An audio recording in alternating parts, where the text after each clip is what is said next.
Oh, this is scary. Time's already ticking. I'm losing time already. This is very frightening.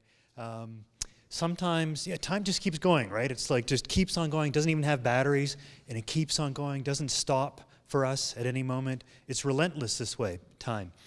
Sometimes we even have moments beyond time, like the time when I woke up, I was in the hospital, everything was dark, I was a child, and I was sad. I overheard my dad, and why was he there? I overheard my dad. He couldn't be there. It's after visiting hours, but he was giving the nurses, the night nurses, flowers so that he could negotiate his way to come and see me.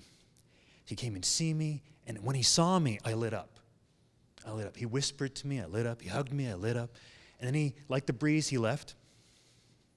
And he would do this regularly while I was in the hospital. And what I didn't know then was that our hospital, I lived up in the Northwest Territories, it was an hour away from our town. So he'd work a 12-hour shift, drive an hour, see me for 5 minutes, and then drive back home and do it again the next day.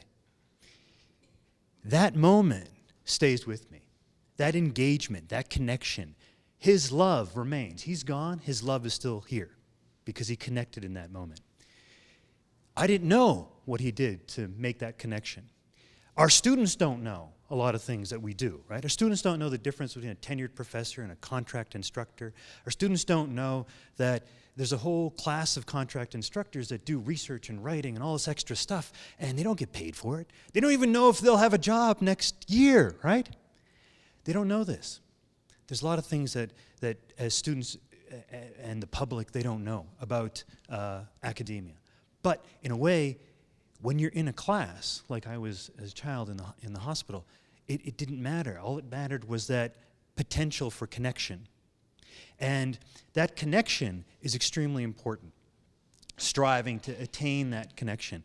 And sometimes to achieve that connection, you need to take some risks. And I worry sometimes that the ivory tower is too worried about security and status and not messing up and not taking risks. You need to take risks if you're in front of a class. You need to mess up. That's how you learn when you mess up, right? You need to mess up. You need to correct your mistakes. You'll have good days and bad days, but that doesn't mean that you should stop trying. You keep trying. You try to connect. So my message here is, of course, connecting, engaging, trying to keep the spirit of some sort of bond with the student alive. Even when you think it's not working, you keep going for it.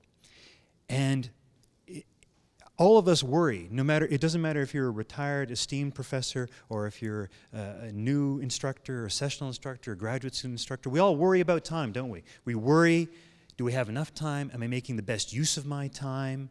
And you know what the answer is? The answer is, I don't know. We don't know. We don't know. But we can try to aim for those moments of connection in our classes, and in our classes with one another, in people, in our lives. We should. I know it's difficult because we're being pulled in many different directions, right? But that does not mean that we should not try. And it's like, when I think about my kids, and with my kids, I don't know what their parenting evaluations will be like, but I don't stop parenting. I still parent, and I do it in ways that sometimes I have to be mean. I have to be strict. I don't fail them, but the equivalent of that. I have to do that. And in a way it's okay because, as long as I'm strict, transparent, and fair, it's all good. I'm learning as well. And same thing in relationships. When I think of with my wife, I think, I don't know if our relationship is going to have tenure. But it doesn't mean I don't stop trying. I still try to make it work. Right? I need to make it work. That's extremely important. And when I think back in my life, like those moments I've connected with other people, connected with my children, with my family, with my dad, it's those moments that stay with us. Right? The love remains. And I encourage all of you to summon that fearless love that brought you to a field, that made you stand in front of a class, and aim for those moments of connection with students. And I say this in a way, too, that when you hit those moments of connection, when you're flowing in that moment, that's when you taste a little bit of timelessness.